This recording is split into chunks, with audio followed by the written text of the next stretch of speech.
আমি আপনাদের মাঝে কোরআনে কারিমের সূরা বাকারা আয়াত নাম্বার 155। আয়াত নাম্বার কত? আয়াত নাম্বার কত? 155 আয়াতের আলোচ্য বিষয়টা এরকম।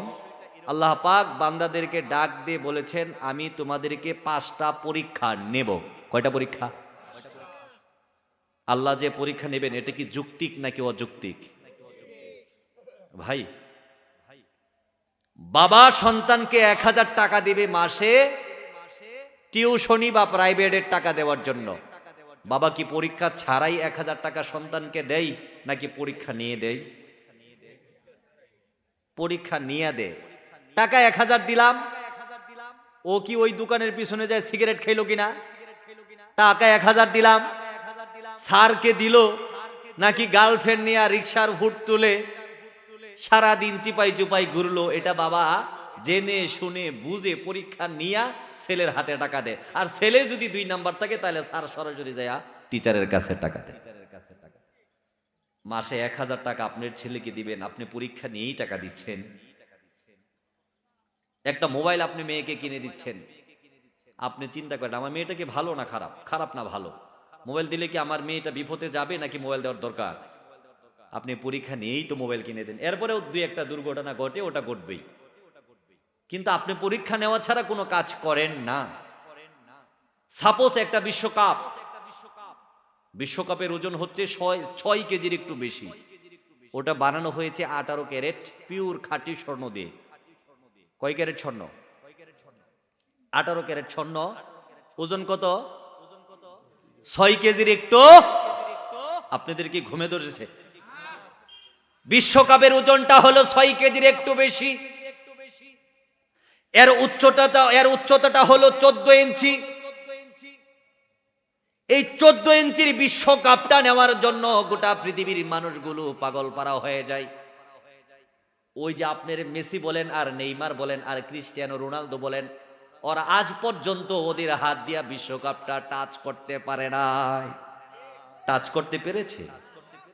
হ্যাঁ, আপনি যার জন্য জীবন দেন ও তো বিশ্বকাপ টাচও করতে পারে না। এই 6 কেজি ওজনের বিশ্বকাপটা নিয়ে গোটা পৃথিবী তোলপাড়, গোটা পৃথিবী পাগল পারা। মহান রব ডাক দিয়ে বলেন 6 কেজি ওজনের স্বর্ণের দাম কত? বাংলাদেশের বর্তমান বাজার দ্বারা যদি ওজন করা হয় এর দাম হবে 2 কোটি রকম। কয় কোটি রকম? 2 কোটি টাকার চেয়ে কম হবে 6 কেজি স্বর্ণের দাম। আল্লাহ পাক বলেন 6 কেজি স্বর্ণ নেওয়ার জন্য গোটা পৃথিবী পাগল।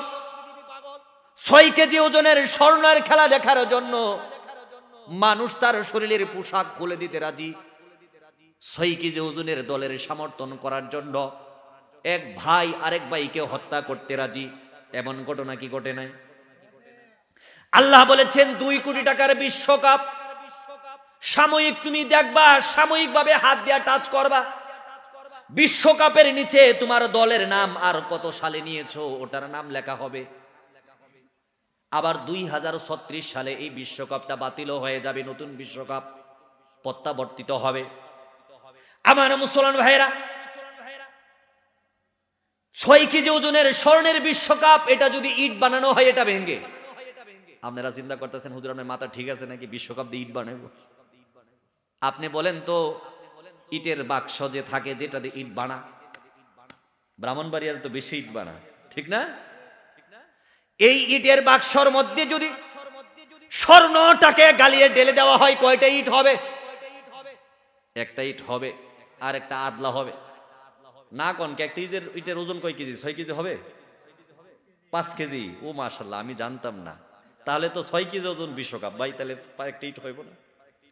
তাহলে বোঝা গেল কি, বিশ্বকাপ দিয়ে যদি ইট বানানো হয় একটা ইট হবে আমান, পরিপূর্ণ একটা ইট হবে। আরেকটা কি ইটের আদলা হবে নাকি আদলার চাইতে আরো কম হবে? একটা হবে আমান ইট, একটা হবে পরিপূর্ণ ইট। আরেকটা আদলাও হবে না, অর্ধেকও হবে না, অর্ধেকের 1 পা হবে, ঠিক কিনা? অর্ধেকের 1 পা হবে।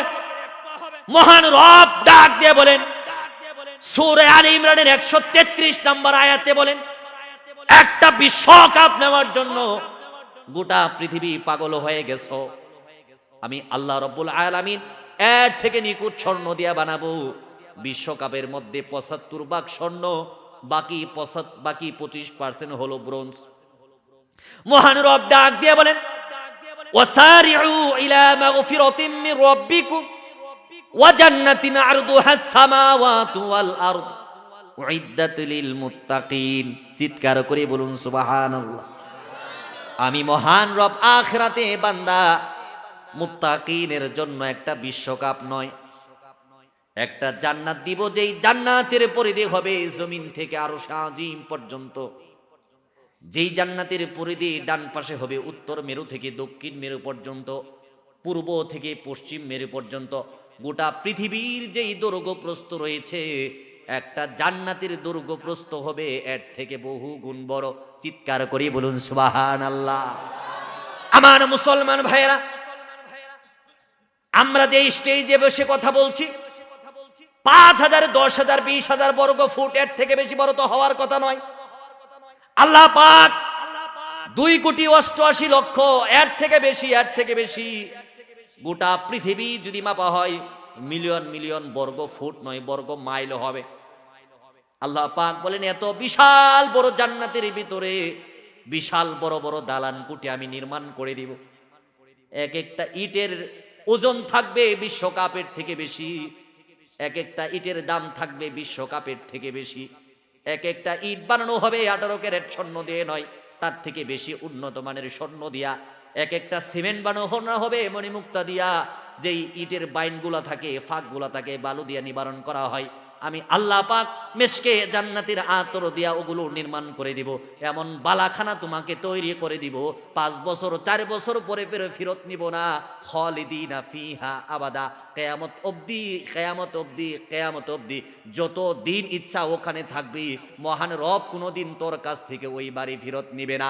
চিৎকার করে বলুন সুবহানাল্লাহ। আমার মুসলমান ভাইরা, এবার কাজের কথায় আসুন। আল্লাহ পাক সূরা বাকারার 155 নম্বর আয়াতে বলেছেন, আমি তোমাকে এত বিশাল বাড়ি আমি দান করে দিব, এমনিতেই দান করে দিব না। আমি আল্লাহ পাক তোমার 5টা পরীক্ষা নিব। কয়টা পরীক্ষা? আল্লাহ পাক বলেন, ওয়ালা নাবলুওয়ান্নাকুম বিশাইইম মিনাল খাউফি ওয়াল জু'i ওয়া নাকসিম মিনাল আমওয়ালি ওয়াল আনফুসি ওয়াত থামারাত ওয়াবাশশিরিস সাবিরিন আল্লাযীনা ইযা আসাবাতহুম মুসিবা ক্বালু ইন্না লিল্লাহি ওয়া ইন্না ইলাইহি রাজিউন। চিৎকার করে বলুন সুবহানাল্লাহ। মহান রব, দয়ার নবী, মায়ের নবী, প্যারে নবী, মাহবুবে নবী, আকায়ে নামদার তাজদারে মদিনা মুহাম্মদ আরবি মুস্তাফা সাল্লাল্লাহু আলাইহি ওয়াসাল্লামকে ডাক দিয়ে বলেন, আপনার বান্দাদেরকে, আপনার উম্মতদেরকে আপনি নবী বলে দেন, আপনার বান্দাদেরকে যে আমি ওয়াসারিউ ইলা মাগফিরাতিম মির রাব্বিকুম ওয়া জান্নাতিন আরদুহাস সামাওয়াতু ওয়াল আরদ, এত বিশাল জান্নাত দিব, এমনি দিব না, আমি 5টা পরীক্ষা নেওয়ার মধ্যে দিব। যদি পরীক্ষায় বান্দা পাস করতে পারে, আমার জান্নাত তার জন্য অপেক্ষা করবে। আর যদি পরীক্ষায় ফেল করে জাহান্নামের অতল গহ্বরে নিমজ্জিত হয়ে যাবে। চিৎকার করে বলুন ঠিক কিনা? আল্লাহ পাক বলেছেন, 1 নাম্বার পরীক্ষা বান্দার শুরু হয়ে যাবে দুনিয়াতে। ওয়ালা নাবলুওয়ান্নাকুম বিশাইইম মিনাল খাউফ, বান্দাকে আমি ভয় দেখাবো। কি দেখাবো? আমাদের সামনে কি ভয় আছে কিনা? গড় থেকে বের হইলেই গুলি করে মেরে দিব, মাথার খুলি উড়িয়ে দিব, এমন কথা বলা হয় কিনা? 144 দ্বারা জারি হয়ে যাবে, জঙ্গি বলে জেলখানায় ঢুকিয়ে রাখবো, সাবধান, নড়াচড়া করবি না, এমন কথা বলা হয় কিনা? মহান রব বলেন, ওয়ালা নাবলুওয়ান্নাকুম বিশাইইম মিনাল খাউফ, 1 নাম্বার তোমাকে পরীক্ষা করব, কিছুটা ভয় আমি আল্লাহ তোমাকে দেব। ওয়াল জু'i, আমি তোমার পেটের মধ্যে ক্ষুধা দেব, পেটের মধ্যে খাবার থাকবে না, গড়ের মধ্যে খাবার থাকবে না, ছেলেটা রুট অ্যাক্সিডেন্টে পঙ্গু হয়ে যাবে, তুমি বিধবা হয়ে যাবা, তোমার স্বামীটা মারা যাবে, পেটের মধ্যে খাবার থাকবে না। মানুষের গড়ের মধ্যে খাবার আছে, গড়ের মধ্যে তরকারি নাই, পাশের বাড়ির জাংলার মধ্যে লাউ আছে। তোমার গরুর গড়ের মধ্যে, গরুর গোয়ালির মধ্যে দুধ নাই, আরেকজনের ঘরের গরুর মধ্যে দুধ আছে, এরপরেও খাবার সামনে আছে, আল্লাহকে ভয় করো, পেটের মধ্যে ক্ষুধা আছে, এই আল্লাহকে ভয় করার কারণে অপরের মালের প্রতি লোভ করে না। মহান রব বলেন খৌফ ওয়াল জু, তোমাকে ভয় দেখাবো, ক্ষুধা দ্বারা তোমাকে কষ্ট দেব। চিৎকার করে বলুন ঠিক কিনা? আল্লাহ পাক যদি আমাদেরকে ভয় দেখান তাহলে আমরা ঈমান হারা হয়ে যাই, ঠিক না ভাই? আমরা একটু ভয় পাইলে, একটা ছেলে আপনার ছিল না, 20 বছর বিয়ে করেন, সন্তান হয় নাই, 20 বছর পরে সন্তান হয়েছে, ওই সন্তান দিয়েছেন কে? বিশ্বাস করেন আল্লাহ দিয়েছে। যাদের ছিল না, হয়েছে অনেকদিন পরে, এটা তারা বুঝে যে আল্লাহ দিয়েছে, সন্তান হয়েছে, কিন্তু ছেলে হয় নাই। দিয়েছেন কে? সন্তান হয়েছে, প্রতিবন্ধী হয়েছে, সন্তান হয়েছে, ছেলে হয়েছে, চারটা একসাথে, এরপরে আর মেয়েই নেই। আল্লাহ পাক বলেন 20 বছর সন্তান ছিল না, আমি দিলাম। আবার 5 বছর পরে তোমার ছেলেটা ফুটফুটে হয়েছে, সুন্দর পাঞ্জাবি পরাও, কত সুন্দর চেহারা, এই জান্নাতের মাসুম বালককে আবার আমি তুলে নিলাম। আওয়াজ দিয়ে বলুন ঠিক কিনা? আমার রব বলেন, এই যে তোমার সন্তান ছিল না, আমি দিলাম, আবার আমি নিয়ে গেলাম, এখন আমি সন্তান নিলাম, আমি রবকে তুমি গালিগালাজ করো, সুতরাং আমি তোমার পরীক্ষা নিলাম, দেখলাম তুমি উত্তীর্ণ হও কিনা। চিৎকার করে বলুন ঠিক কিনা? তাহলে পরীক্ষা করা হবে কয়টা?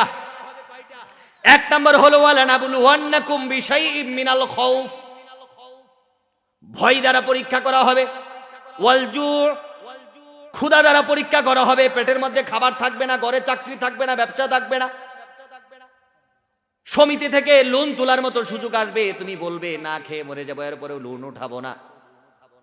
আল্লাহ বলেন ওয়ালানাবুলুওয়ান্নাকুম বিশাইইম মিনাল খাউফি ওয়াল জু'i ওয়া নাকসিম মিনাল আমওয়াল, তোমার সম্পদ আছে গুলা ভরা, তোমার দান আছে, পুকুর ভরা মাছ আছে, গোয়াল ভরা গরু আছে, আগুন লেগেছে, গোয়াল গোয়ালের গরু পুড়ে গেছে, ছারখার হয়ে গেছে, গুলার দানগুলো পুড়ে গেছে, গোয়াল ঘরের গরু চুরে নিয়ে গেছে, ফিশারির মাছগুলোকে যেন বিষ দিয়া মেরে দিয়েছে। আল্লাহ বলেন রোড অ্যাক্সিডেন্টে ছাগল ছিল, ওটা মরে গেছে। ওয়ানাকসিম মিনাল আমওয়াল, তোমার সম্পদ দিয়েছিলাম, ওটা আমি ধ্বংস করে দিয়েছি। এখন কি মুখ তোমার মলিন হয়ে যায় নাকি শুকরিয়া জ্ঞাপন করো? যদি মুখ মলিন হয়ে যায় তুমি ঈমানি পরীক্ষায় ফেল করেছো, আর যদি মুখের মধ্যে হাসি থাকে আল্লাহর শুকরিয়া করে তো তুমি পাস করেছো, তোমাকে জান্নাত দিবে আল্লাহ। চিৎকার করে বলুন সুবহানাল্লাহ। ওয়া নাকসিম মিনাল আমওয়ালি ওয়াল আনফুসি ওয়াস সামারাত, কখনো কখনো জীবন দিয়া তোমাকে পরীক্ষা নেব, তোমার জীবনের উপর আঘাত আসবে, সন্তানের জীবনের উপর আঘাত আসবে, কখনো কখনো জিহাদের ময়দানের জন্য ডাক আসবে, নিজের জীবন কি দিয়ে দিতে হবে। না না, জীবনকে তুমি অনেক বেশি ভালোবাসো, আল্লাহর থেকে বেশি ভালোবাসো, রাসূল থেকে বেশি ভালোবাসো। আল্লাহর প্রেমে জীবন দেওয়ার জন্য তুমি তৈরি নয়, রাসূলের প্রেমে জীবন দেওয়ার জন্য তুমি তৈরি নয়। মুখে মুখে শুধু লিল্লাহি তাকবীর আল্লাহু আকবার বলে তুমি মাহফিলগুলো কাঁপাইতে পারো, অন্তরে নিজের জীবন কি তুমি বড় বেশি মায়া করো? আমার রব বলেন 4 নম্বর পরীক্ষা হয়ে গেল মানুষের জীবন। আর 5 নম্বর হলো ওয়াল আনফুসি ওয়াস সামারাত, তোমার ক্ষেতের মধ্যে যেই ফসল তুমি ফলাইছো, ক্ষেতের মধ্যে যেই শস্য তুমি রোপণ করেছো, তুমি যেই নারিকেল বাগান করেছো, সুপারি বাগান করেছো, যেই আম বাগান তুমি করেছো, কাঁঠাল বাগান করেছো, যেই ধান ক্ষেত তুমি লাগিয়েছো, ইঁদুর খেয়ে শেষ করে দিয়েছে, জলুদ চাষ এসে ধান ক্ষেত তলিয়ে দিয়েছে, ধান ক্ষেতের উপর দিয়ে নৌকা চড়ে, যেই মাছ তুমি রোপণ, যেই মাছ তুমি ফিশারির মধ্যে ছেড়ে দিয়েছো, বন্যা হয়ে তোমার মাছ আরেকজনের পুকুরে চলে গিয়েছে। আল্লাহ বলেন এই যে তোমার মান, এই যে তোমার জীবন, এই যে তোমার ফল ফসলাদি আমি ধ্বংস করে দিলাম। এরপরে বলেন ওয়াবাশশিরিস সাবিরিন, এই 5টা জিনিস ধ্বংস হওয়ার পরে যে বলবে আমি আল্লাহর উপর ধৈর্য ধারণ করি, সবর করি, মহান রব বলে তার জন্য বড় সুখবর। চিৎকার করে বলেন সুবহানাল্লাহ।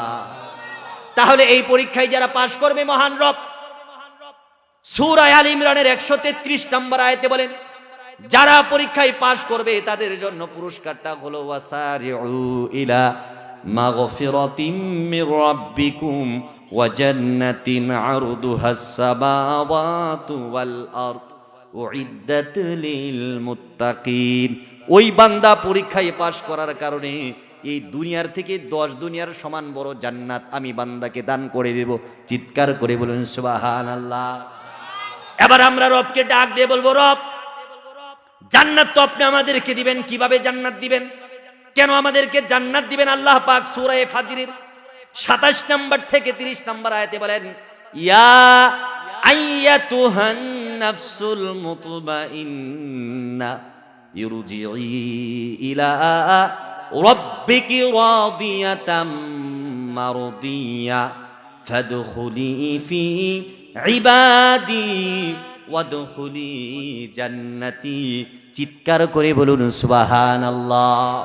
মহান রব বলেন, হাজার হাজার কালো গুড়ার মধ্যে যদি একটা সাদা গুড়া থাকে, কৃষক যেরকম হাজার হাজার কালো গুড়া থেকে একটা সাদা গুড়াকে বাছাই করে নিতে পারে, আমার পাগল পাড়া গোলামগুলোকে, আমার পাগল পাড়া বান্দাগুলোকে, নেইমার মেসি থেকে হাজার হাজার কোটিগুলো ইহুদি নাসারা খ্রিস্টান থেকে, মুনাফেক নাস্তিক নামদারি মুসলমান থেকে, কাফের বেঈমান থেকে আমি এমন করে বাছাই করব, আমার কুদরতের হাত বান্দার মাথার মধ্যে বুলাইয়া বলবো, ওয়াদখুলি জান্নাতি, আজকে আমার গোলামেরা আমার জান্নাতে প্রবেশ করো, তুমি পরীক্ষায় উত্তীর্ণ হয়েছিলে। চিৎকার করে বলুন সুবহানাল্লাহ।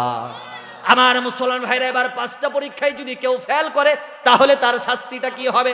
আল্লাহ পাক রব্বুল আলামিন সূরা বাকারার 81 নম্বর আয়াতে বলেন, বালামান কাসাবা সাইয়্যাতাও ওয়া আহাতাত বিহি খাতিআতুহু।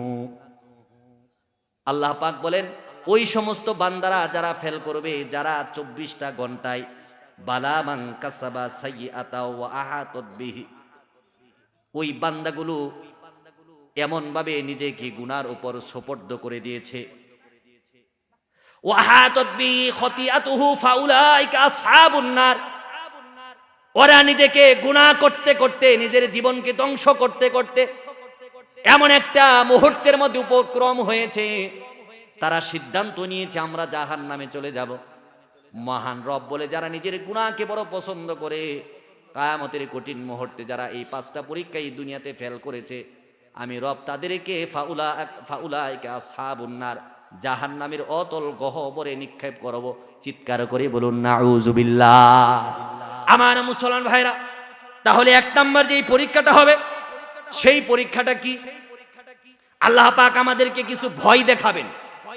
5টা ভয়ের কথা বলেছি। কয়টা ভয়ের কথা? আল্লাহ পাক আমাদেরকে কখনো কখনো সম্পদ নষ্ট করার মাধ্যমে ভয় দেখাবেন, আল্লাহ পাক আমাদেরকে কখনো সন্তান ধ্বংসের মাধ্যমে ভয় দেখাবেন, আল্লাহ পাক কখনো কখনো বিধবা করার মাধ্যমে আমাদের পরীক্ষা নেবেন, আল্লাহ পাক কখনো কখনো প্রতিবন্ধী সন্তান দিয়ে আমাদের পরীক্ষা নেবেন, কখনো কখনো আমার পুকুরের মাছগুলো মেরে দিয়ে মহান রব পরীক্ষা নেবেন, কখনো কখনো ব্যবসার দোকানের মধ্যে আগুন লাগাইয়া আমাদের পরীক্ষা নেবেন। মহান রব বলেন, আমি তোমাদেরকে এমন পরীক্ষা নিব, যদি পরীক্ষায় ফেল করো বড় বিপদ হয়ে যাবে, আর যদি পরীক্ষায় পাশ করো তোমার কোনো চিন্তা রবে না। চিৎকার করে বলুন সুবহানাল্লাহ।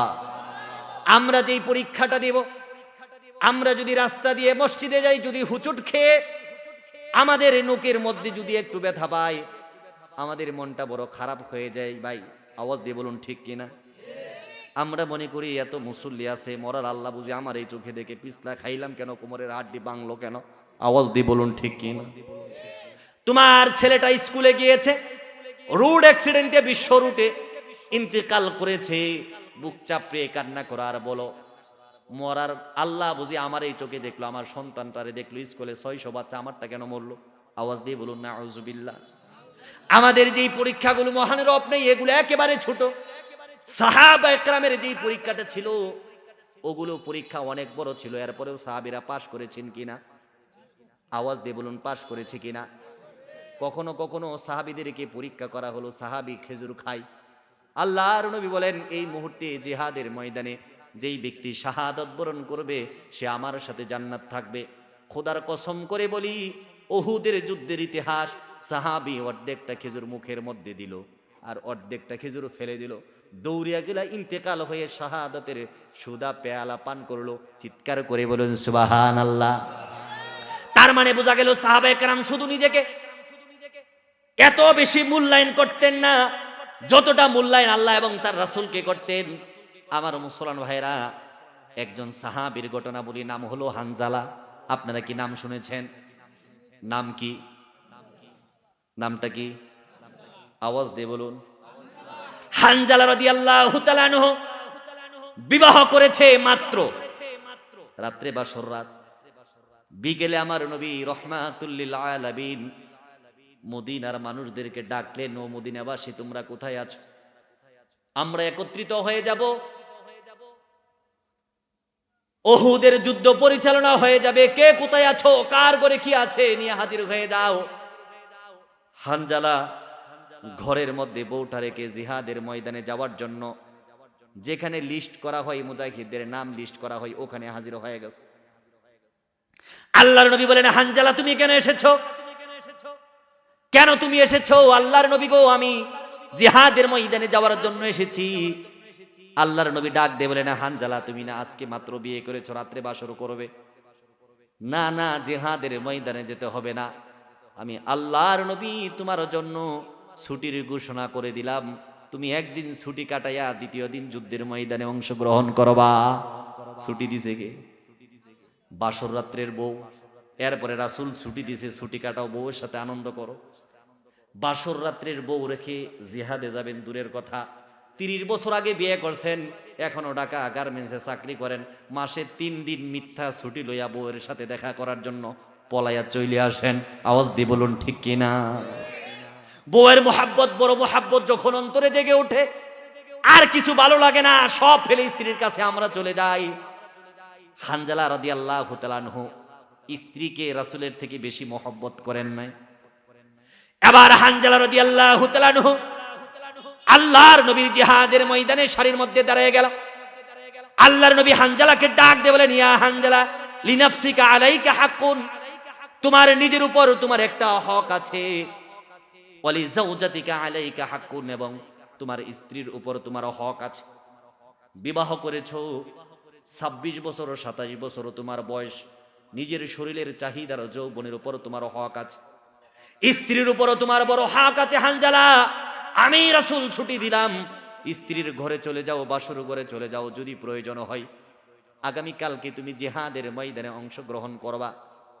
হানজালা একবার ওদিকে চলে একবার ওদিকে চলে, শেষ পর্যন্ত বাড়িতে এসেছে। বউয়ের চেহারা দেখার পরে মনটা বড় ভালো, এত সুন্দরী বউ রেখে একে ঘর থেকে বের হইতে চায়। আমার মুসলমান ভাইরা রে আমার, এবার হানজালা রাদিয়াল্লাহু তাআলা আনহু সারা রাত্র স্ত্রীর সাথে সহবাসের মাধ্যমে, আনন্দের মাধ্যমে, খুশ গল্পের মাধ্যমে সারাটা রাত্রি কাটিয়ে দিল। ফজর আজান হয়ে যাবে মসজিদে নববীতে, এমন মুহূর্তে কে যেন মিথ্যা অপপ্রচার রটিয়ে দিল মদিনা মক্কার বুকে, কে যেন সিংহা নিয়ে ঘোষণা দিল, কে কোথায় আছো? আল্লাহর নবী শাহাদাত বরণ করেছে, আল্লাহর নবী ইন্তেকাল করেছে। এটা যখন কোন সাহাবী শুনে, তার কলিজা মুখ দিয়ে বের হয়ে যাওয়ার কথা, তার দম বন্ধ হয়ে যাওয়ার কথা। লুঙ্গিটাকে কোন রকমে কোমরের মধ্যে পেঁচ দিয়া হানজালা রাদিয়াল্লাহু তাআলা আনহু দেয়াল থেকে নাগা কুশমুক্ত তলোয়ারটা হাতের মধ্যে নিয়ে লাফ দিয়া ঘর থেকে বের হয়ে গেছে। বউটাও পিছন থেকে বের হয়ে গেছে। বউটা হানজালার লুঙ্গির মধ্যে টান দিয়ে বলেন, স্বামী গো আমার, আপনি কোথায় যান?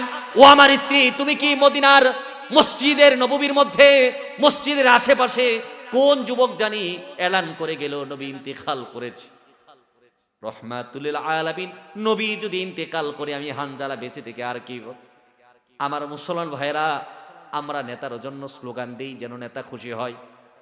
বঙ্গবন্ধুর জন্য আমাদের সমাজের মানুষ স্লোগান দিয়েছিল যেন বঙ্গবন্ধু খুশি হয়। কিন্তু যেদিন বঙ্গবন্ধু তার ওই বাড়ির মধ্যে মরে গেল, কিন্তু কোনো নেতা কর্মীর খবর ছিল না। চিৎকার করে বলুন ঠিক কিনা? আবার নবী করিম সাল্লাল্লাহু আলাইহি ওয়াসাল্লামের কর্মীগুলা তো এমন ছিল, যখন শুনেছে নবী ইন্তেকাল করেছে, আসলে তো নবী ইন্তেকাল করে নাই, সাহাবী পাগল পারা হয়ে নাপাক শরীরে ঘর থেকে বের হয়ে গেছে। বউটা গলা কাটা মুরগির মতনে পিছনে গিয়া জড়াইয়া ধরেছে। বউটা এবার গাড়ির মধ্যে ধরে, স্বামী গো আমার, আপনি চলে যাচ্ছেন জিহাদের ময়দান, আপনার শরীরটা নাপাক, আপনি কি একবার চিন্তা করেছেন আপনার উপরও গোসল ফরজ হয়ে গেছে? বউয়ের চেহারার দিকে আর তাকায় না। হানজালা কাঁদতে কাঁদতে দৌড়াইতে শুরু করে বউকে বলে, ও আমার বউ, আমার পিছনে তুমি ডাকবা না, আমার পিছনে ডাকবা না, জিহাদের ময়দানে যেতে চাই, আমি ফরজ গোসল করব, এতটা সময় আমার হাতে নাই, যদি বেঁচে থাকি রে আমার স্ত্রী এসে গোসল করব, আর যদি মরে যাই আমার জন্য দাবি টাবি ছেড়ে দেবা। চিৎকার করে বলুন সুবহানাল্লাহ। স্ত্রী বলেন, স্বামী আমার বিবাহ হলো মাত্র, বাসর রাত্র যাপন করলেন, একটু খেদমত আপনার করতে পারলাম না। আল্লাহর নবী তো বলেছেন যদি সেজদা করা জায়েজ হতো স্বামীকে সেজদা করা লাগতো। আমি তো একজন শিক্ষিত যুবতী মেয়ে, আরবির প্রতি তো আমারও মহব্বত আছে, কিন্তু আমার বড় আফসোস হচ্ছে এই শীতের আরামের রাত্রির মধ্যে আপনি গোসল ফরজ নিয়ে নাজাসাত অবস্থায় জিহাদের ময়দানে যেতে চান। আমি কুয়া থেকে একটু পানি তুলে একটু গরম করে আপনাকে গোসল করাই দিতে চাই। হানজালা রাদিয়াল্লাহু তাআলা আনহু কি স্ত্রীর ভালোবাসা, বাসর রাত্রের ভালোবাসা, গরম বিছানা, হানজালা রাদিয়াল্লাহু তাআলা আনহুকে ঘরের মধ্যে রাখতে পারে নাই। এবার হানজালা ছুটতে ছুটতে জিহাদের ময়দানে চলে যায়। জিহাদের ময়দানে হানজালা চলে গিয়া হানজালা শাহাদত বরণ করে মৃত্যুবরণ করে। আল্লাহর জান্নাতের পাখিরে এসে হানজালাকে মৃত্যুবরণ দিয়া দেয়। এবার হানজালা রাদিয়াল্লাহু তাআলা আনহার স্ত্রী চিন্তা করলো আমার স্বামী নাপাক অবস্থায় জিহাদের ময়দানে গিয়েছে, জানার দরকার আছে স্বামী কি এই বেঁচে আছে নাকি মরে গেছে।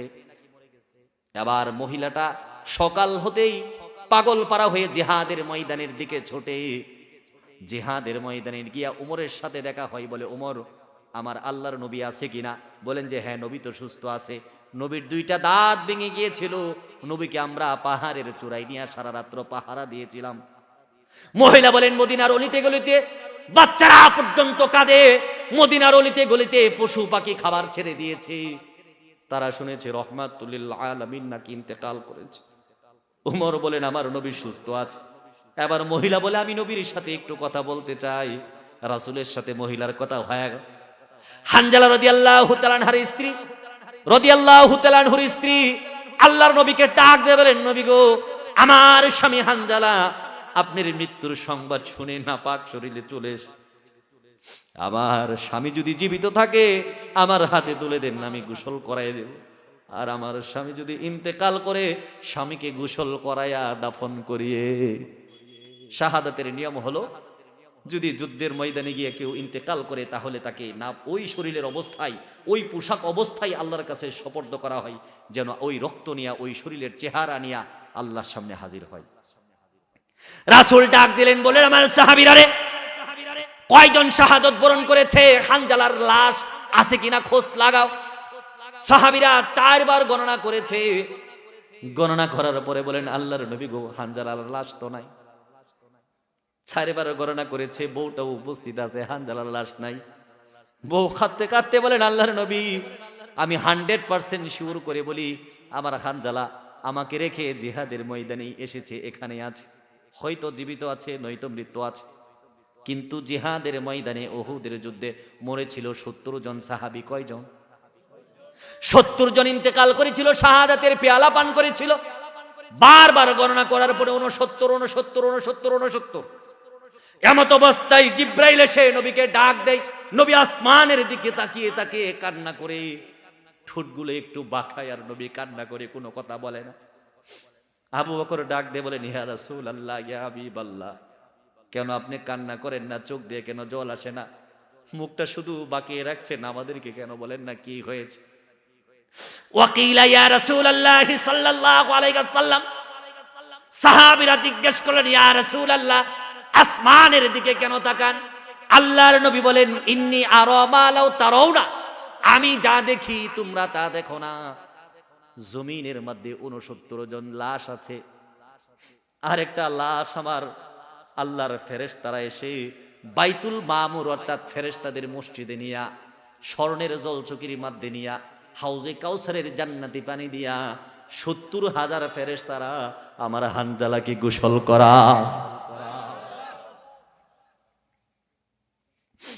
এবার ইয়া রাসূলুল্লাহ ইয়া হাবিবাল্লাহ সাহাবারা ডাক দিলে হানজালাকে বাইতুল মামুরে নিয়ে গোসল করানো হয়।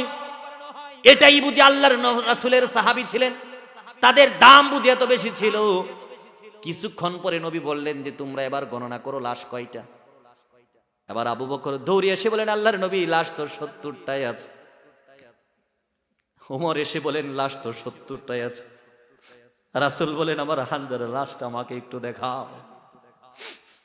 আবু বকর ডাক দিয়ে বলেন, ইয়া রাসূলুল্লাহ, হানজালার লাশ দেখার আপনার দরকার নাই, আপনি কষ্ট পাবেন, আপনি সহ্য করতে পারবেন না। রাসূল বলেন, না না না, আমাকে একটু দেখাও। মুখটা খোলা হলো, আবু বকর দেখে, উমর দেখে, উসমান দেখে, আলী দেখে, আবার নবী দেখে দেখে কাঁদতে কাঁদতে লাশের পাশে বসে গেল।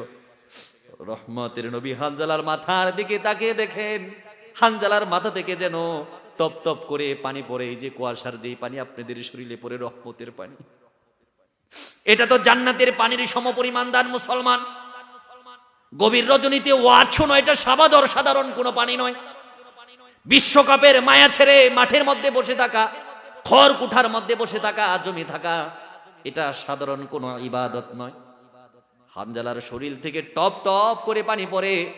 নবী কাঁদতে কাঁদতে মাটির মধ্যে বসে পড়ে বলেন, আমার হামজা আছে কিন্তু হানজালা আছে কিন্তু হানজালার মাথার খুলিটা নাই। নবী এবার কাঁদতে কাঁদতে বলেন, আমার হানজালা আছে, হানজার মাথার খুলিটা নাই। আমার হানজালা আছে, হানজালার নাকটা কোথায়? আমার হানজালা আছে, হানজালার কানটা নাই। আমার হানজালা আছে, হানজালার কলিজাটা নাই। ইহুদিরা হানজালাকে মেরে কলিজাটা বের করে নিয়েছে। আমার মুসলমান ভাইয়েরা রে, ইসলাম এমনি এমনি দুনিয়াতে আসে নাই।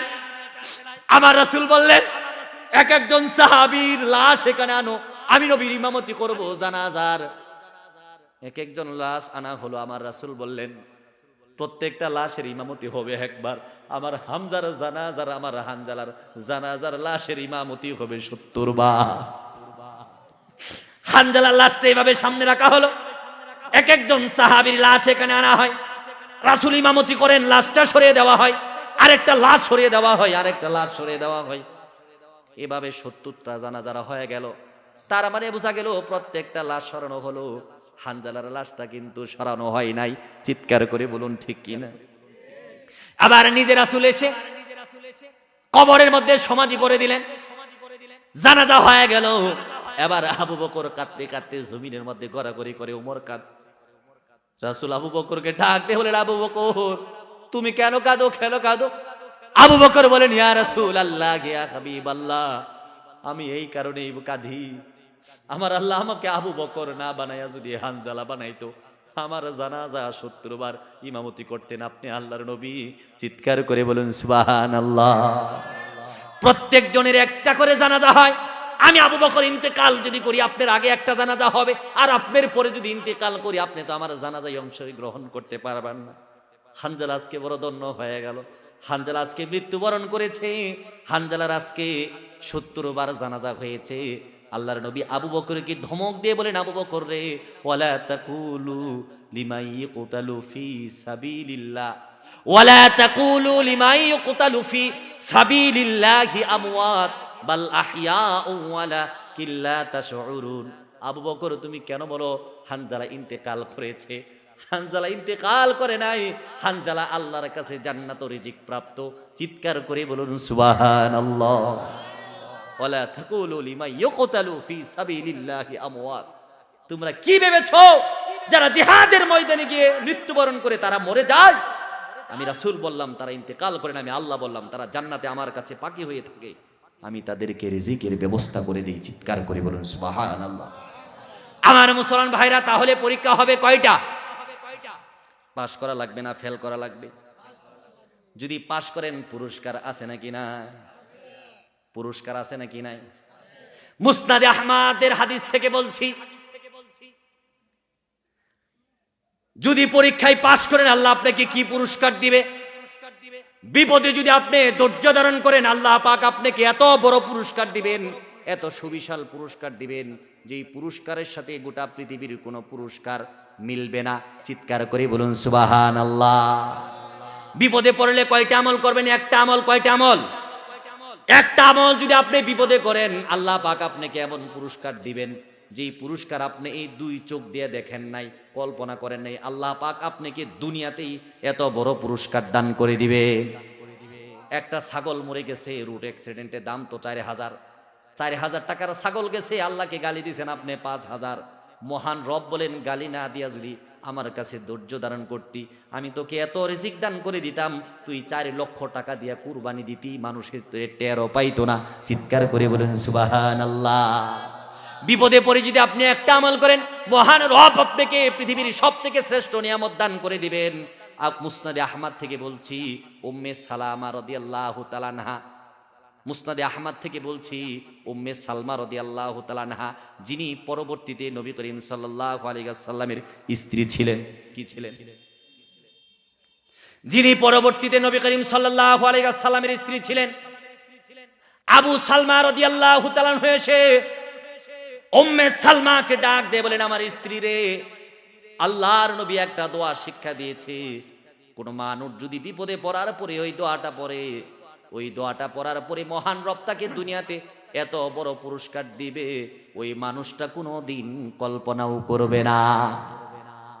এবার আম্মা জান উম্মে সালমা রাদিয়াল্লাহু তাআলা আনহা বলেন, আমার স্বামী কি সেই দোয়া আমাকে শিখায় দেন, বিপদে পড়লে কোন দোয়া পড়বো? আবু সালমা রাদিয়াল্লাহু তাআলা আনহু বলেন, বিপদে যখন তোমরা পড়বা, আল্লাহর নবী বলেছেন, আল্লাহুম্মা আজরিনি ফি মুসিবাতি ওয়া আখলিফলি খায়রাম মিনহা। এই দোয়াটা যেই ব্যক্তি পড়ার পরে, ইন্না লিল্লাহি, পয়সা খাওয়া দাওয়ার কোনো অভাব নাই, কিন্তু মাঝে মধ্যে যে একটা কিল মারে রে বাবা, ফিডের কাটা যায় কুমোরের কাটার সাথে মিলে। আওয়াজ দিয়ে বলুন ঠিক কিনা? আপনি অনেক ভালো মানুষ, 60 বছর বয়স, এখন যদি বলি চাচি, চাচা কেমন? চাচা তো তোমার খুব ভালো, কিন্তু এখনো যদি বুড়া বুড়া বেটি দেখে এমন ভাবে সামনটাকে চোখটা তুললে ফেলাই। আওয়াজ দিয়ে বলুন ঠিক কিনা? আম্মা জান আয়েশাকে জিজ্ঞেস করা হলো, আল্লাহর রাসূলের চরিত্র কেমন? আম্মা জান আয়েশা বলেছেন, ওয়া ইন্নাকা লাআলা খুলুকিন আযীম। আল্লাহ কোরআনে বলেছেন, পৃথিবীর সব মানুষের চরিত্র থেকে উত্তম চরিত্র হলেন আল্লাহর নবীর। চিৎকার করে বলুন সুবহানাল্লাহ। আম্মা জান আয়েশা জিজ্ঞেস করা হলো, আপনার কাছে নবীর চরিত্র কেমন? প্রত্যেক বউয়ের কাছে তার স্বামীর দোষের অভাব নাই। আম্মা জান আয়েশা বলেছেন, আল কুরআনু হাইয়ুন মুহাম্মাদুর রাসূলুল্লাহ। জীবন্ত কোরআন যদি তোমরা দেখতে চাও, আমার স্বামী নবী মুহাম্মদকে দেখো। কোরআন তোমাদের সাথে কথা বলে না, আমার নবী আমার সাথে কথা বলে। কোরআন আমার কাছে যেরকম পবিত্র, আমার নবীর চেহারা, আমার নবীর চরিত্র ঠিক এতটাই পবিত্র। চিৎকার করে বলুন সুবহানাল্লাহ। দয়ের নবী, মায়ের নবী, প্যারে নবী, মাহবুবে নবী, আকায়ে নামদার তাজদারে মদিনা মুহাম্মদ আরবি মুস্তাফা সাল্লাল্লাহু আলাইহি ওয়াসাল্লাম। এবার উম্মে সালমাকে বলে, সালমা রে, মন খারাপ করিস না, স্বামী মারা গেছে, কি হয়েছে? আল্লাহ আমাকে পাঠাইছে, এই তাফসীর ইবনে কাসির থেকে বলছি, গল্প বলছি। আল্লাহ আমাকে পাঠাইছে, তোকে বিয়া করতে চাই, তুমি কে বলো? লজ্জা পাইছে না? এই কি বলেন, লজ্জা পাইছে না? যত ভদ্র থাকুক, যত মুরব্বী থাকুক, আপনাদের এলাকায় অনেক মুরব্বী আছে, 50 বছর বয়স, 60 বছর বয়স, বউটা মারা গেছে, এখনো বড় আফসোস হয়, শীতের মধ্যে একা একা ঘুমাই। বউটা যদি থাকতো, একটু পানি গরম করে দিত, মসজিদে যেতাম। আপনি যুবক মানুষ, 20 বছর, 25 বছর, 30 বছর বয়স, আপনি চিন্তা করেন, আব্বারে যদি এখন বিয়া করাই, সমাজে মানুষে আমার জাটা মারবো, মান সম্মান থাকবে না, শ্বশুর বাড়ির লোকেরা কি বলবো? খোদার কসম করে বলি, বাবাকে কষ্ট দিবেন না, যদি সম্ভব হয় বাবাকে বিয়ে করাই দেন, খালি ঘরের মধ্যে বাবাটা বড় আনন্দে থাকবে। চিৎকার করে বলুন ঠিক কিনা? আমার মুসলমান ভাইয়েরা, এবার আল্লাহর নবী প্রস্তাব দিলেন, উম্মে সালমা তুমি কি বলো, আমি বিয়ে করতে রাজি। এবার উম্মে সালমা মুস্কি মুস্কি হাসে পর্দার ওই পাশে, বলেন, আল্লাহর নবী আপনি যে কি বলেন, আপনার মতো স্বামী পাওয়া পৃথিবীতে এর থেকে বড় নিয়ামত কিছু না। আপনাদেরকে মনে আছে বলেছিলাম, বিপদে যদি কেউ একটা আমল করে, তাকে নিয়ামত দিবেন কে? আল্লাহ। নিয়ামতকে আল্লাহ দিছে। উম্মে সালমা এবার চিৎকার করে বলেন, আমার নবী রাহমাতুল লিল আলামিন, আমি যে আপনার কাছে বিয়ে বসবো, আমার 3টা দোষ আছে। কয়টা দোষ? 1 নাম্বার দোষ হলো, আমি বড় লজ্জাবতী মেয়ে, আমি বড় লজ্জাবতী মহিলা। আমি তো এমনি আমার আগের স্বামীকে অনেক লজ্জা পেতাম, আমি তো আপনার সামনে যেতেই পারবো না, লজ্জায় লাল হয়ে যাব, ঠিক না? আল্লাহর নবী বলেছেন, তোমার কি দোষ আছে আমাকে বল। আমি বড় লজ্জাবতী, কখন আপনার পানি লাগবে, কখন আপনার গোসল লাগবে, কখন আপনার মেসওয়াক লাগবে, কখন খাবার লাগবে, আমার তো মনে হয় আমি আপনার খেদমত করতে পারবো না। রাহমাতুল লিল আলামিন বলেন, 1 নাম্বার বুঝলাম তুমি লজ্জাবতী, আমার খেদমত করতে পারবা না। 2 নাম্বার সমস্যা বলো। 2 নাম্বার সমস্যাটা হলো, আমি তো বয়স্ক মহিলা, আমার ছেলের বয়স 30 বছর, মেয়ের বয়স 25 বছর, ছোট ছেলের বয়স 20 বছর, সবাই তো বড় হয়ে গেছে, সবাই তো বড় হয়ে গেছে, আমার বড় বড় ছেলে মেয়ে আছে, আমি তো বুড়া মানুষ, আপনি কি আমাকে বিয়ে করবেন? ও কুলাঙ্গারের বাচ্চারা, তোমরা অনেকেই মনে করো রাসূলের চরিত্র ভালো ছিল না, রাসূল খারাপ ছিল, মহিলাদেরকে বিয়ে করেছেন, প্রত্যেকটা মহিলাকে বিবাহ করেছেন আল্লাহর ওকালতিতে, যেন মহিলা ভালো থাকে, যেন মহিলা স্বামী বিধবার কষ্ট দূর হয়ে যায় আর উম্মতের উপকার হয়। চিৎকার করে বলুন সুবহানাল্লাহ। ও কুলাঙ্গারেরা, তোমরা মনে করো আম্মাজান আয়েশাকে 9 বছর বয়সে বিয়ে করেছে, রাসূল বড় অপরাধ করেছে। রাসূল বড় অপরাধ করে নাই। আম্মাজান আয়েশাকে যদি বিবাহ না করা হতো, পৃথিবীতে মহিলা সংক্রান্ত কোনো মাসআলা আসতো না। চিৎকার করে বলুন সুবহানাল্লাহ। এবার আম্মাজান উম্মে সালমা ডাক দিয়ে বলেন, ইয়া রাসূলুল্লাহ, আমার 2 নাম্বার ভুলটা হলো, 2 নাম্বার দোষটা হলো, আমি তো বয়স্ক মানুষ, আমাকে আপনি বিয়ে করে কি করবেন? রহমাতুল্লিল আলামিন বলেন, তোমার 3 নাম্বার সমস্যাটা বলো। 3 নাম্বার হলো, আমার বড় বড় ছেলে আছে, মেয়ে আছে, আমি কি লজ্জা পাবো না? রহমতের নবী বলেন, তোমার 3টা দোষকে যদি আমি মেনে নেই, এরপরে যদি আল্লাহর হুকুমে তোমাকে বিয়ে করি, তাহলে তুমি কি বলবা? আম্মাজান উম্মে সালমা ওই পাশ থেকে চিৎকার করে বলেছেন, কাবিলতু আলহামদুলিল্লাহ। চিৎকার করে বলুন সুবহানাল্লাহ। আমার মুসলমান ভাইরা আমার, আল্লাহর নবী রহমাতুল্লিল আলামিন বলেছেন, 3 শ্রেণীর লোক এমন আছে যারা জাহান্নামে যাবে। কোথায় যাবে? 3 শ্রেণীর লোক এমন আছে যারা মরে যাওয়ার সাথে সাথেই জাহান্নাম। রহমতের নবী, আল্লাহর নবী, দয়ার নবী, মায়ের নবী, পেয়ারে নবী বলেন, হারামাল্লাহু আলাইহিমুল জান্নাতা সালাসাতুন। 3 শ্রেণীর ব্যক্তি এমন আছে, আল্লাহর জান্নাত যাদের জন্য হারাম। আওয়াজ দিয়ে বলুন নাউজুবিল্লাহ। এটা তো এমন, বাবা তার ছেলেকে বলছে, আমার ঘরের ভাত তোর জন্য হারাম। রাগ করে বলে নাকি আদর করে বলে? কতটা কষ্ট পেলে বাবা তার সন্তানকে বলে, আমার ঘরের ভাত তোর জন্য হারাম। আল্লাহর নবী বলেছেন, আল্লাহর নবী বলেছেন, হারামাল্লাহু আলাইহিমুল জান্নাতা সালাসা। 3 প্রকার ব্যক্তি এমন আছে, মহান রবের জান্নাত তাদের জন্য হারাম, তারা জান্নাতের কাছে যাবে না, জান্নাতের সুঘ্রাণও পাবে না। আল্লাহর নবী বলেছেন, 1 নম্বরে হলো ওই সমস্ত ব্যক্তি মুদমিনুল খমরি, 1 নম্বরে হলো ওই সমস্ত ব্যক্তি যারা মদ্যপান করে। এমন লোক কি আপনাদের সমাজে আছে না? মদ পান যারা করে, যারা গাঁজা সেবন করে, যারা নেশা করতে করতে, ইয়াবা খাইতে খাইতে, ডাল খাইতে খাইতে, বাবা খাইতে খাইতে, চাচা খাইতে খাইতে, দাদা খাইতে খাইতে, 14 গোষ্ঠী খাইতে খাইতে রাস্তায় পড়ে থাকে। আল্লাহর নবী বলেন, হারামাল্লাহু আলাইহিমুল জান্নাতা সালাসা। 3 শ্রেণীর লোকের জন্য জান্নাতটা হারাম করে দিয়েছেন আল্লাহ। 1 নম্বর হলো ওই যুবক, ওই ব্যক্তি, যেই ব্যক্তি মদ পান করাকে, নেশা করাকে পেশা বানিয়ে নিয়েছে। যেই ব্যক্তি লজ্জাস্থানের মধ্যে ইনজেকশন দিয়ে নেশা করে, যেই ব্যক্তি ইয়াবা ট্যাবলেট খেয়ে নেশা খায়, যেই ব্যক্তি হিরোইন খেয়ে নেশা খায়, ওই ব্যক্তির জন্য জান্নাত হারাম করে দিয়েছেন আল্লাহ। শুধু তাই নয়, আল্লাহর নবী বলেছেন, ফাকাদ ওয়াকা আলা খালাতিহি ওয়া আম্মাতিহি। আল্লাহর নবী বলেছেন, একজন নেশাখোর এতটা খারাপ, এতটা ভয়ঙ্কর, সে যখন নেশা করে, তার সামনে যদি তার আপন ফুফু থাকে, আপন খালা থাকে, তার সামনে যদি তার আপন বোন থাকে, এমনকি যদি তার মাও থাকে, সে যদি সুযোগ পায়, তাহলে আপন খালার সাথে, আপন ফুপুর সাথেও জেনা করতে দ্বিধাবোধ করবে না। আওয়াজ দিয়ে বলুন নাউজুবিল্লাহ। বাবা তোমার পায়ে হাত দিয়ে বলি, ছেলেটা কি তোমার নেশাখোর? তাহলে বোনটাকে সাবধানে রাখবা, মেয়েটাকে সাবধানে রাখবা। নেশাখোর ছেলের সাথে নিজের মেয়েটাকে রেখে দিবা না, বড় কলঙ্ক ঘটে যেতে পারে। আওয়াজ দিয়ে বলুন ঠিক কিনা? আল্লাহর নবী বলেছেন, শুধু তাই নয়, যারা নেশা করে, যারা মদ্যপান করে, 40 দিন পর্যন্ত একটা সেজদাও আল্লাহর দরবারে কবুল হয় না। আল্লাহর নবী হাদিসের মধ্যে বলেন, যারা নেশা করে, কাল কিয়ামতের কঠিন মুহূর্তে জাহান্নাম যখন তাকে দেওয়া হবে, সমস্ত জাহান্নামীর শরীর থেকে যেই পুষ, যেই রক্ত, যেই ঘাম বের হবে, ওই ব্যক্তিকে ওই রক্ত, ওই পুষ, ওই ঘাম খেতে দেওয়া হবে। আওয়াজ দিয়ে বলুন নাউজুবিল্লাহ। আমার মুসলমান ভাইরা, তাহলে হারামাল্লাহু আলাইহিমুল জান্নাতা সালাসা, 3 শ্রেণীর ব্যক্তির জন্য আল্লাহর জান্নাতটা হলো হারাম। 1 নম্বরে হলো মুদমিনুল খমরি, যারা শরাব পান করে, মদ পান করে, যারা নেশাখোর, যারা নেশা করে নিজের সেন্সকে যারা লস করে ফেলে, এদের জন্য আল্লাহর জান্নাতটা হারাম। যার জন্য আল্লাহর জান্নাত হারাম, তার জন্য আল্লাহর জাহান্নামটা ওয়াজিব। আওয়াজ দিয়ে বলুন ঠিক কিনা?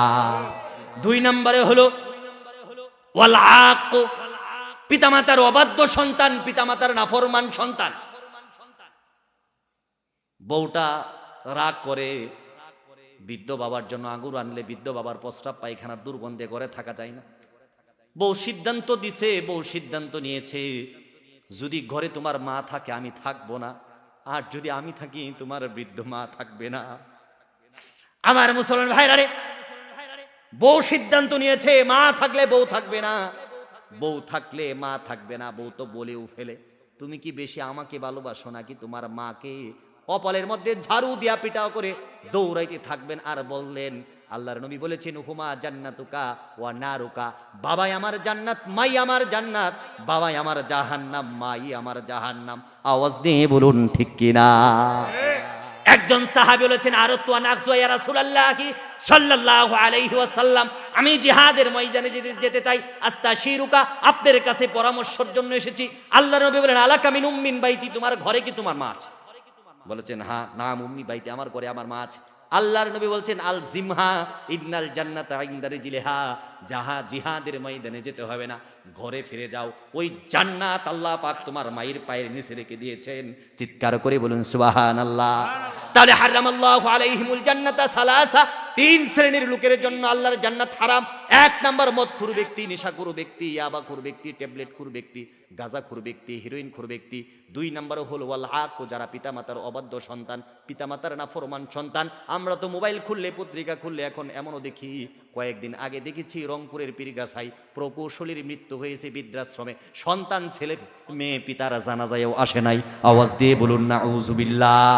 আমার মুসলমান ভাইরা, তিন নম্বরে জাহান্নামে যাব ওই সমস্ত মানুষ, জান্নাত তার জন্য হারাম, যারা হলো দাইয়ুস ব্যক্তি। যারা কি ব্যক্তি? দাইয়ুস কি বুঝেন?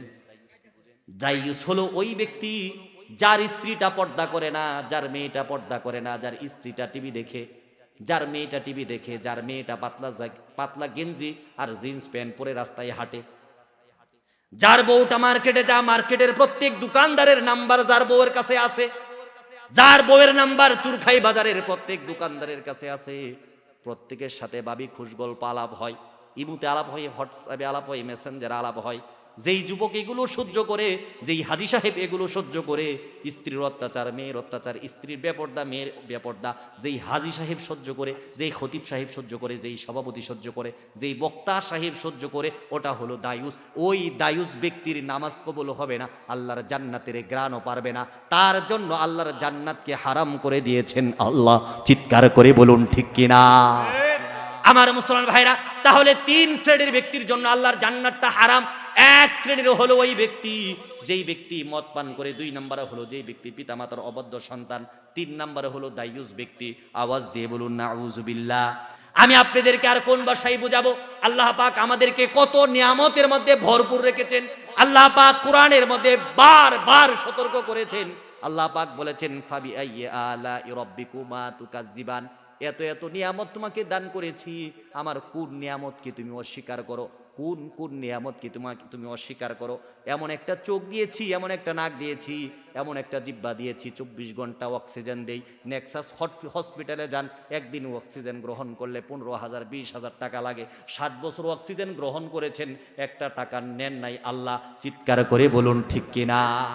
রাস্তাঘাটের মধ্যে কখনো চড়েছ যুবক? 1 বোতল পানি কিনলে 40 টাকা লাগে, আর 30 বোতল পানি লাগে তোমার গোসল করতে, 5 বোতল পানি লাগে ওযু করতে। হাফ বোতল পানি খায়া বাকি আরো 1 কলসি পানি নষ্ট করে দাও। মহান রব কিন্তু বলে নাই টাকা নাই, পানি নাই। আওয়াজ দিয়ে বলুন ঠিক কিনা? আমার মুসলমান ভাইরা, আজকে আমি আপনাদেরকে বলবো, আমাদের মাথার উপরে যেই সূর্যটা আছে, এটার কিছু উপকারিতা আছে নাকি নাই? আওয়াজ দিয়ে বলুন, কিছু উপকারিতা আছে নাকি নাই? আমরা কি মনে করি এই যে লাইটে আলো দিয়েছে, সূর্য শুধু আমাদেরকে আলো দেয়, এটাই কি? বৈজ্ঞানিকের দৃষ্টিতে সূর্যের কিছু উপকারের কথা আমি আপনাকে বলবো। মাথার উপর থেকে যেই সূর্য জমিনের মধ্যে পড়ে, ওটা শুধু আলো না, ওটা শুধু আলো না। বৈজ্ঞানিক আজকে প্রমাণ করেছে, পৃথিবীতে যদি সূর্য না থাকতো, পৃথিবীর কোনো মানুষ বেঁচে থাকতো না। আওয়াজ দিয়ে বলুন সুবহানাল্লাহ। আমার মুসলমান ভাইরা, বিজ্ঞান আজকে বলেছে, এই যে সকালবেলার সূর্যের যেই তাপটা উঠে, একটা ছোট বাচ্চাকে যদি সকালবেলা রৌদ্রের মধ্যে রাখা হয়, একজন বৃদ্ধ বাবাকে যদি সকালবেলা রৌদ্রের মধ্যে পরিষ্কার করে রাখা হয়, বিজ্ঞান প্রমাণ করেছে ওই বৃদ্ধ বাবার হাড়ের ক্ষয়রোধ, ওই বৃদ্ধ বাবার হাড়ের ব্যথা ওই দুর্বল হাড় আর ছোট বাচ্চা যার হাড় মাত্র সকালে একদম নরম নরম থাকে। আল্লাহর নবী বলেছেন হাদিসের মধ্যে, এটা বড় উপকারী রোদ, তোমরা সকালবেলা ঘুমাইবা না। আর আমরা তো রোদ কতদিন পরে উঠে আমরা টেরই পাই না। আওয়াজ দিয়ে বলুন ঠিক কিনা। গত কয়েকদিন আগে এক যুবকের সাথে আমার দেখা, নামাজ পড়ে আসছি, কোনদিন ফজরের নামাজে আমি তাকে পাই না। হঠাৎ করে রাস্তার মধ্যে দাঁড়িয়ে আছে। আমি বললাম কি ব্যাপার, আজকে এত সকালে উঠছো? কবাই মোটামুটি 14-15 বছর হয়ে গেল আজকে সূর্য ওঠার দৃশ্যটা দেখলাম। আওয়াজ দিয়ে বলুন নাউজুবিল্লাহ। আমার মুসলমান ভাইরা আমার, আবার বিজ্ঞান প্রমাণ করেছে সকালবেলার যেই রোদটা থাকে ওটার মধ্যে ভিটামিন ডি থাকে। ওই রোদের মধ্যে যদি বাচ্চাকে দেওয়া হয় বাচ্চার হাড়গুলো শক্ত হয়। ওই রোদের মধ্যে যদি বৃদ্ধ বাবাকে দেওয়া হয় বৃদ্ধ বাবার হাড়গুলো শক্ত হয়। চিৎকার করে বলুন সুবহানাল্লাহ। বিজ্ঞান আজকে বলেছে ফজরের নামাজের পরে তোমরা ঘুমাইবা না, সকালে ঘুমাইলে শরীরের জন্য ক্ষতিকারক। আল্লাহর নবী রহমতের নবী বলেছেন সকালে তোমরা ঘুমাইবা না। ফজরে আজান হওয়ার পরে গোটা পৃথিবীর লক্ষ লক্ষ ফেরেশতারা প্রত্যেকটা মসজিদের মধ্যে ঢুকে, মসজিদের মধ্যে ঢুকে ঢুকে লিস্ট করে কোন মহল্লা থেকে কয়জন মুসল্লি এসেছে। যারা ফজরের নামাজের মধ্যে মসজিদে যায়, আমার রহমতের নবী বলেন ফজরের নামাজ শেষ হওয়ার সাথে সাথেই ফেরেশতারা তাদের আমল নামায় উত্তম রিজিক বন্টন করে দেয়। চিৎকার করে বলুন সুবহানাল্লাহ। এবার আপনার প্রশ্ন, হুজুর ফেরেশতারা যদি ফজর নামাজের পরে রিজিক বন্টন করে, আমি 40 বছর ধরে নামাজ পড়ি, আগে আমার গরু ছিল 2টা, হাল চাষ করতাম, এখন তো আমার গরুই নাই। আগে রিক্সা ছিল, রিক্সা চালাইতাম, টাকা পাইতাম, এখন তো রিক্সাও নাই, তাহলে তো আমি দিনে দিনে ফকির হই। মহান রব বলেন এটা শুধু খাবারের নাম রিজিক নয়, মহান রব জান্নাতটাও তোমার রিজিকে রাখতে পারেন। চিৎকার করে বলুন ঠিক না। আমার মুসলমান ভাইরা, এই সূর্যের তাপ সম্পর্কে যদি আমি তোমাদেরকে বলি, বৈজ্ঞানিক আজকে প্রমাণ করেছে আল্লাহ পাক সূর্যের আলোটা দিয়া গোটা পৃথিবীর মানুষকে শুধু আলো দেয় এটা নাই।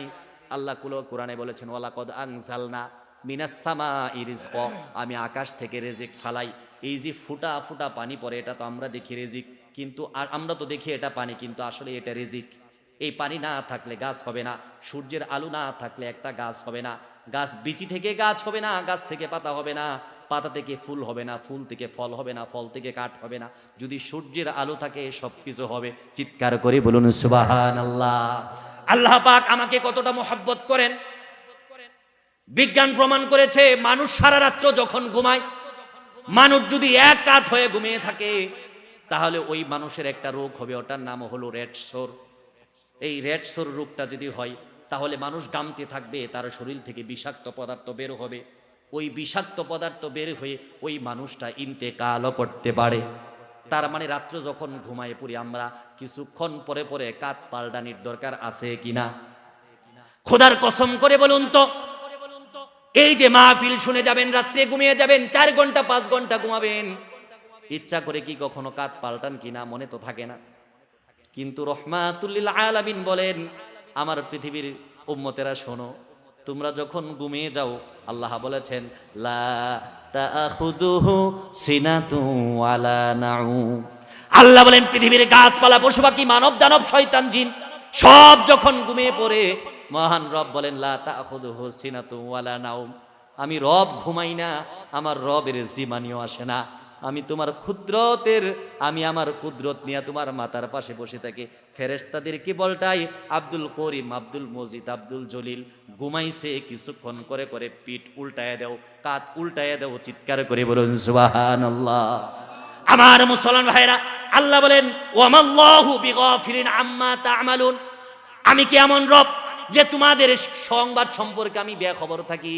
আমি তো এমন রব নই। সূর্য কখন উঠে কখন ডুবে, মানুষ কখন কাজে যায় কখন কাজ থেকে বের হয়, মানুষের কখন প্রস্রাবের প্রয়োজন হয়, মানুষ মুখ মুছবে কখন টিস্যুর প্রয়োজন হয়, ওয়ামাল্লাহু বিগাফিলিন আম্মা তা'মালুন, এই সবগুলা খবর রেখে দেয় আমি আল্লাহ। চিৎকার করে বলুন সুবহানাল্লাহ। আমার মুসলমান ভাইরা আমার, রাত গভীর হয়ে গেছে, আলোচনা বেশিক্ষণ করব না। শেষ রাতে আপনাদেরকে কয়েকটা আমল শিখাবো, শিখবেন কিনা? একটু হাত তুলে আমাকে দেখান কিছু আমল শিখবেন কিনা। শুধু এমন আমল নয়, আমি আপনাকে 4টা আমল শিখাবো। কয়টা আমল? ঘুমানোর পূর্বে যদি আপনি 4টা আমল করেন, কয়টা আমল? সবাই হাত তোলেন, হাত তোলেন। ঘুমানোর পূর্বে কয়টা আমল? ঘুমানোর পূর্বে যদি কোনো বান্দা 4টা আমল করে, আল্লাহর কসম করে বলি ওই বান্দা দুনিয়াতে এবং আখিরাতে সফল কাম।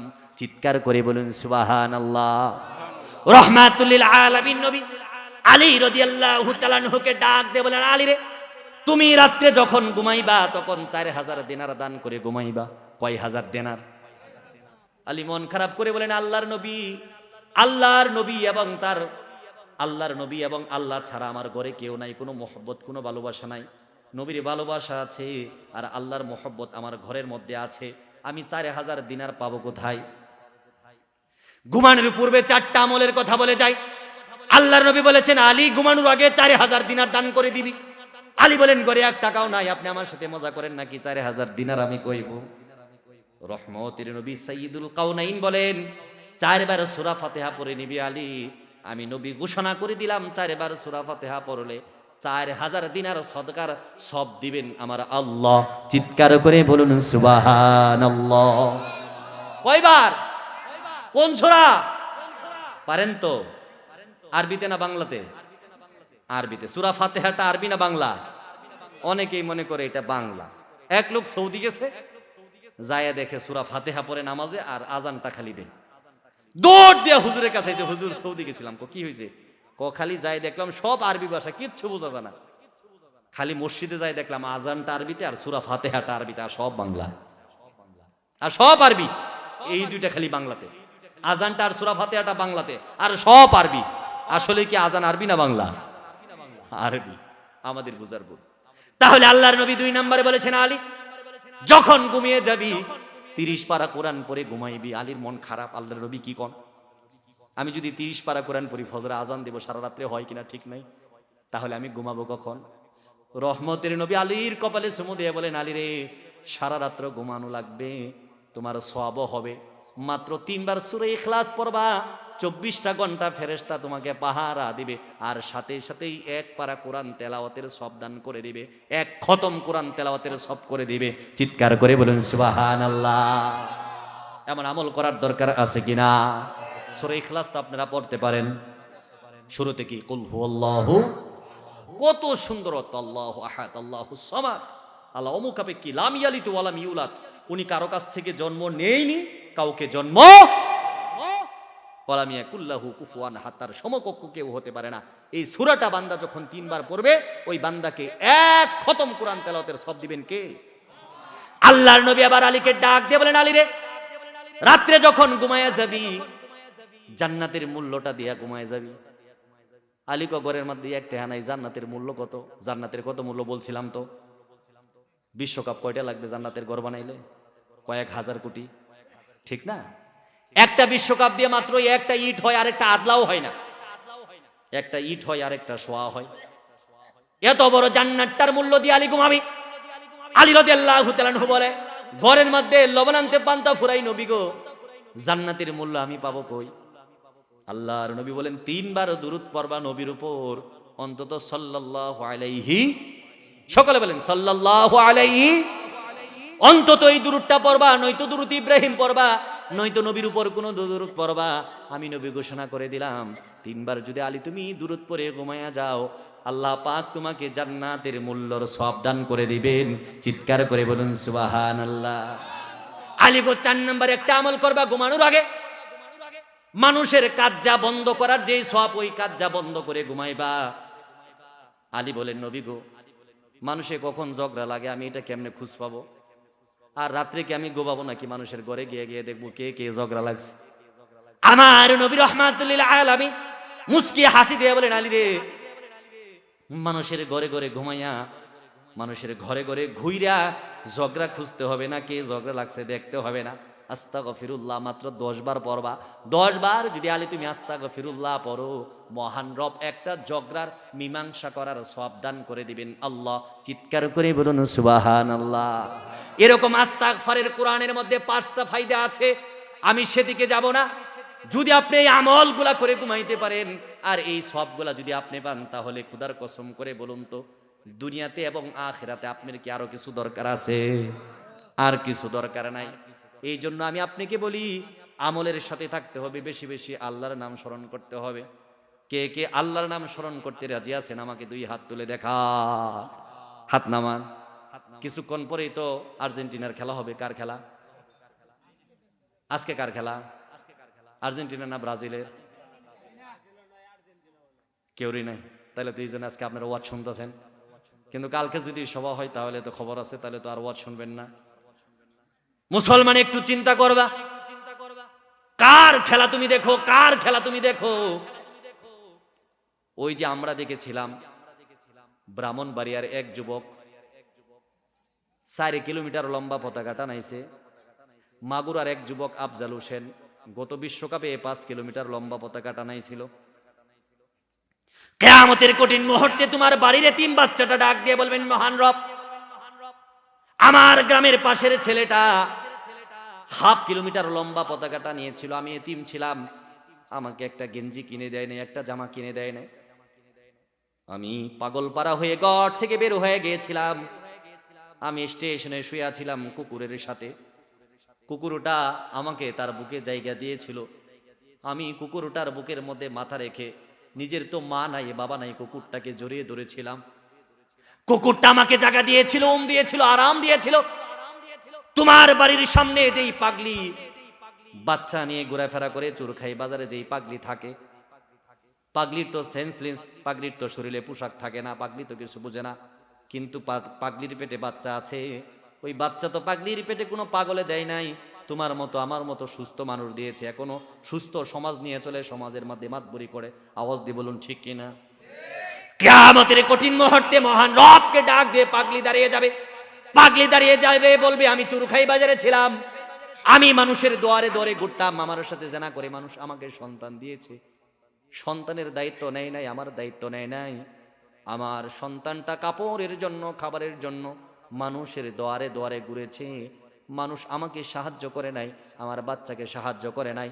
মহান রব 1 কিলোমিটার 4 কিলোমিটার আর্জেন্টিনার পতাকা টানাইছিল, ব্রাজিলের পতাকা টানাইছিল, বিরিয়ানি পাক করে খাইছিল, মুড়ি ভর্তা করে খাইছিল, কিন্তু আমাকে খেতে দেয় নাই। মহান রব এই সাপুটাদেরকে যতক্ষণ পর্যন্ত জাহান্নামে না দিবে ততক্ষণ পর্যন্ত তোমার বিচারের ময়দান আমরা ত্যাগ করব না। চিৎকার করে বলুন নাউজুবিল্লাহ। এমনটা যদি হয়ে যায়, আমাদের বিরুদ্ধে যদি এমনটা হয়ে যায়, তাহলে কোন উপায় আছে? আল্লাহ তো সূরা মাইদার 51 নম্বর আয়াতে বলেই দিয়েছেন, ইয়া আইয়ুহাল্লাযীনা আমানু লা তাত্তাখিযুল ইয়াহুদা ওয়ান নাসারা আউলিয়া বা'দুহুম আউলিয়া বা'দ। সাবধান সাবধান, তোমরা কাকে বন্ধু মনে করো? তোমরা বুঝি মেসিকে বন্ধু মনে করো, তোমরা বুঝি নেইমারকে বন্ধু মনে করো, ক্রিস্টিয়ানো রোনালদোকে তোমরা বুঝি বন্ধু মনে করো। 3 জন স্টারকে যদি একসাথে রাখা হয়, বাকি জীবন কাটিয়ে দিবে, কোনোদিন ঝগড়া হবে না, পান নিয়ে কোনোদিন মারামারি হবে না। কিন্তু যদি আর্জেন্টিনা, ব্রাজিল আর জার্মানি আর পর্তুগালের 4টা সাপোর্টারকে যদি একটা রুমের মধ্যে রাখে দেওয়া হয়, 2 দিন পরে দেখা যাবে লাশ পোষা গন্ধ বের হয়। আওয়াজ দিয়ে বলুন ঠিক কিনা? এই জন্যই ভাই, কার পিছনে ঘুরো যুবক? যুবক তুমি কার পিছনে ছুটে চলেছ? আজকে এক যুবক আয়োজন করেছে, বলেছে, হুজুর আর কোনোদিন গুনাহ করব না, ভালো হয়ে যাব, নাটক করব না, গান করব না, কোরআনের আলোচনা শুনবো, কোরআনের পথে থাকবো। আল্লাহ পাক যুবককে কবুল করুন, সকলে বলি আমিন। আর আমাকে আজকে হাত তুলে দেখান যে হুজুর যতদিন আছে নামাজ ছাড়বো না। ভাই এই যে হাত দেখেন, আগেই উঠানো শুরু হয়েছে, বলার আগেই শুরু, কিন্তু উঠানোর সময় নিয়ত করছেন যে হুজুর আজকে ফজরটা পড়বো না। খালি ভাই একটা কথা মনে রাখবেন, আমরা যাদের সাথে চলি, আমরা যাদের সাথে থাকি, কিয়ামতের কঠিন মুহূর্তে তারা জান্নাতে চলে যাবে। আমাদের মধ্য থেকে অনেকেই জাহান্নামের পথ হয়ে যাবে। আল্লাহকে বলবে, আল্লাহ তো আমার বন্ধু ছিল, ও যে জান্নাতে যাচ্ছে, আমি যে জাহান্নামে যাচ্ছি। রব ডাক দিয়ে বলবেন, ও তো তোমার সাথে খেলা করতো, কিন্তু আজান হয়ে গেলে খেলা বন্ধ করে মসজিদে চলে যেত। যুবক, কোন চাকচিকের পরে পিছনে তুমি পড়েছো? কোন মেয়ের পিছনে পড়েছো? এই মেয়ের যৌবন তো থাকবে না, মেয়ের বডি ফিটনেস, মেয়ের ফিগার তো এরকম থাকবে না, কোমর তো এত সুন্দর থাকবে না। মনে করেছো ওখানে কোন নিয়ামত আছে? বিয়ে করে দেখো, নিয়ামত আস্তে আস্তে কমবে। বৃদ্ধ হয়ে দেখো, নিয়ামত একেবারেই থাকবে না। মরার আগ পর্যন্ত মনে হবে সন্তানের দরকার ছিল না, স্ত্রীর দরকার ছিল না, শুধু কালেমাটার দরকার ছিল। ওদিন বুঝবে কালেমাটার দাম কত। আওয়াজ দিয়ে বলুন ঠিক কি? ও উফ, আল্লাহ পাক যেদিন আপনাকে হেদায়েত দিবে ওই দিন থেকে আপনার ভিতরে অনুশোচনা শুরু হয়ে যাবে, কি করলাম কি করলাম কি করলাম। এই জন্য আল্লাহ পাক আমাদেরকে এই টুটা ফাটা কথাগুলো বোঝার তৌফিক দান করুন, সকলে বলি আল্লাহুম্মা আমিন। আসলেই গভীর রাতের ওয়াজ আর ভালো হওয়ার কথা না। এরপরে মাইকটাও দূরে, মানে এখানে আসলে আওয়াজ আসে, আবার কাছে গেলে নাই, বুঝতে পেরেছেন? তবে আলহামদুলিল্লাহ অল্প সময়ের অনুষ্ঠান। আমাকে বলেছে হুজুর আপনারই বক্তা দাওয়াত দিব, আপনিই থাকবেন, যেদিন সুযোগ দিবেন ওই দিনই। বাইকে আছে নাকি? বাইক কই? সোহাগ ভাইকে ওয়াজ শুনছে নাকি অন্য কাজ নিয়ে ব্যস্ত, আল্লাহ জানে। আপনারা কেউ উঠাউঠি করবেন না। আরেকজন মুরব্বী হুজুর আছেন, উনি দোয়া করবেন। কেউ উঠবেন না ইনশাল্লাহ, হুজুরকে নিয়ে আসেন। আর একটা কথা মনে রাখবেন যে সব সময় আমাদেরকে ইসলামের পক্ষে থাকতে হবে। কোথায় থাকতে হবে? ইসলামের পক্ষে থাকতে হবে। আর আপনারা তো আমাকে অনেকে চিনেন, ঠিক না? ওই যে আমি বাগান বাড়িতে ওয়াজ করেছি, ওই নামাপাড়া ওয়াজ করেছি। কে কে ছিলেন বাগান বাড়িতে, নামাপাড়াতে? মাশাআল্লাহ। আমার ফুফা আব্দুল মজিদ সাহেব আপনারা চিনেন? হ্যাঁ, আমার একদম আপন ফুফা। হ্যাঁ, আর পৃথিবী থেকে ফুপুদের থেকে বেশি আপন কেউ হয় না। কেউ হয়? এখন তো বড় হয়ে গেছি, মানে এখন আসতেও লজ্জা লাগে, আবার হয়েছে সময়ও থাকে না। কিন্তু ছোটবেলা আপনাদের এলাকায় অনেক এসেছি। আর আমাদের ফুপুরা আমাদেরকে অনেক আদর করে, অনেক। একটা কথা সবসময় মনে রাখবেন, মানে আপনার যারা মুরব্বী, আপনি যারা আত্মীয়, আপনার ফুফু আপনার বাবার বোন, তাই তো? আপনার বাবার সাথে আপনার ফুপুর ঝগড়া, এই যে উঠতেছেন, মোনাজাত হবে, কেউ উঠবেন না। কিন্তু আপনি কখনো ফুপুর সাথে ঝগড়া করবেন না, আপনি চাচির সাথে ঝগড়া করবেন না, আপনার মামানির সাথে ঝগড়া করবেন না, আপনার চাচার সাথে ঝগড়া করবেন না, জেঠুর সাথে ঝগড়া করবেন না। তাদের ঝগড়া হতে পারে, কিন্তু আপনার কি তারা সমবয়সী? এই জন্য তোমার ফুপু তোমার মার বদনাম করবে, কিন্তু ফুপুকে বলা যাবে না তুমি আমার আব্বার বদনাম করে কেন, বলা যাবে? তোমার চাচি তোমার সামনে তোমার মায়ের বদনাম করা যাবে, করবে, কিন্তু এই জন্য চাচির গলায় ধরা যাবে? তোমার চাচা তোমার বাবাকে মারতে আসবে, এই জন্য তুমিও দাও নিয়ে ফেলাইবা? আরে বেটা, তোমার চাচা তোমার বাবাকে মারতে আসছে, তুমি মনে করতেছো কাইটে ভাষায় দিব? ওই তোমার চাচা আর তোমার বাবা এক খেতা নিয়ে টানাটানি করছে রাত্রে ঘুমানোর সময়। তুমি জানো না তাদের কি সম্পর্ক। তুমি বাবাকে যতটা বেশি মহব্বত করো, তোমার চাচা তোমার বাবাকে তার থেকে বেশি মহব্বত করে।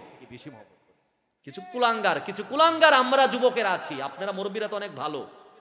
আমি ওদেরকে, যুবকদেরকে পায়ে ধরি, বলি তোমার বাচ্চাকে তোমার বাবা ধমক দিছে।